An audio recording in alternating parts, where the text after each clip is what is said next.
For the first time in some time, it has been a quiet day in the Bristol school system. After a string of at least 8 bomb threats over the last 2 weeks or so, today things there have been quiet, and tonight 3 young kids are in big trouble. A 13-year-old middle schooler and 2 10-year-old girls are facing felony charges, and a lot of parents want police to come down hard. But others say, hold on a minute. News 8's Jim Watkins live at News 8 Control tonight with more on what punishment these kids could and should face. Jim? Yeah, a lot of discussion about both could and should.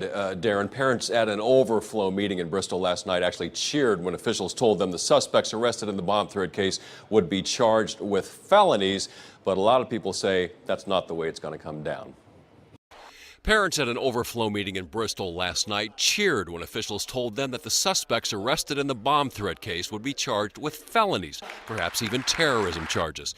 The fact that those suspects are a 13-year-old boy and 2 10-year-old girls didn't seem to elicit much sympathy, and after the Newtown massacre, who could blame them?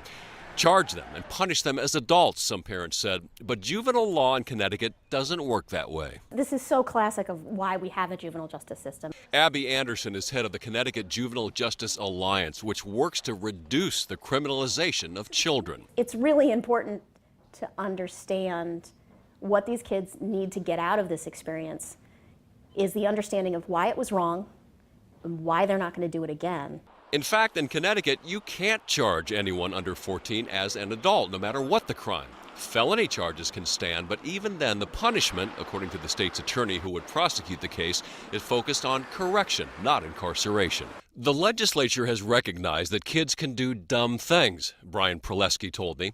The bomb threats must end, he said, adding, but you have to realize they're 10. And according to child psychologists, that means you also have to realize how capable any youngster that age can be of showing very bad judgment. 10-year-old doesn't have any awareness of what is, what their long-term consequences. They should be held responsible for their behavior. They should know the depth of the fear that they caused in others and restore it. What could they do to give back? And that's really what you do when you have a kid who's done something wrong. That is Dr. Alice Forster, a very well-known and respected child psychiatrist. It is a delicate balance when a parent is faced with the notion of terrible harm to their children, even via a hoax. The phrase teachable moment, well, seems just a little too mild. But when the juvenile legal system steps in and emotions eventually get set aside, that is essentially, hopefully, what this is. Back to you guys.